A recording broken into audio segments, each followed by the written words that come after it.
जब तक हमें पूर्ण उत्कर्ष का पथ दिखाई नहीं देता, हम व्यक्तिगत मान्यताओं एवं तदनुसार क्रिया व्यवहार में ही जकड़े रहते हैं।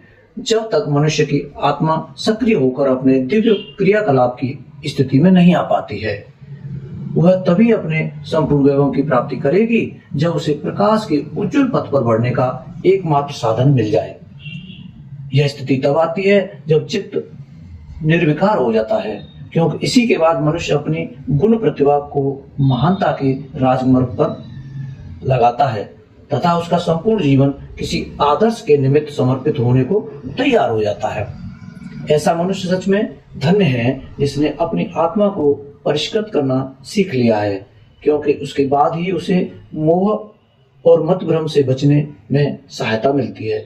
उसका अंतःकरण सदैव दिव्य भावना से ओतप्रोत रहता है तथा उसका प्रत्येक क्रियाकलाप विषयों से इतर आत्मा का संगी होता है। वह अपने आप में उस प्रकाश को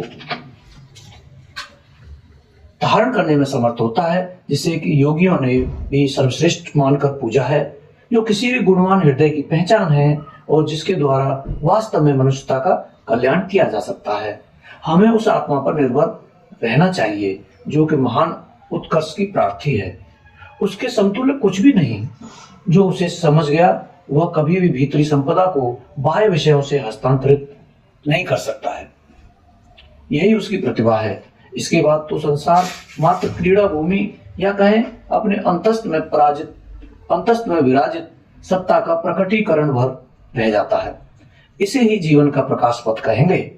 जो मनुष्य इसके योग्य स्वयं को बना लेते हैं वे धन्य हैं, क्योंकि इससे बढ़कर कोई उपहार नहीं। जिसकी आत्मा जागृत नहीं है वह इस संसार के झंझावातों के मध्य कभी भी वास्तविक उत्थान को प्राप्त नहीं हो पाता।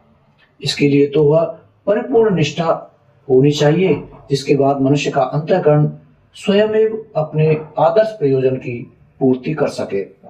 मनुष्य की आत्मा चाहती है कि वह उसे विकास के पथ पर लगाए, परंतु वह तो उसे अंधकार की बेड़ियों में ही जकड़े रहना चाहता है।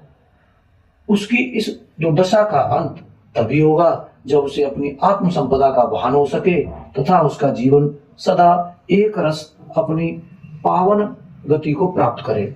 इसके लिए उसे चाहिए कि हर प्रकार के व्याधि विकार से मुक्त हो सर्वतोभावेन ईश्वर की सेवा में जा लगे, जो कि आत्मा की एकनिष्ठ सत्ता का पर्याय है। इसी में प्रेम का निवास है और इसी के द्वारा वास्तविक धर्म की प्राप्ति भी संभव है।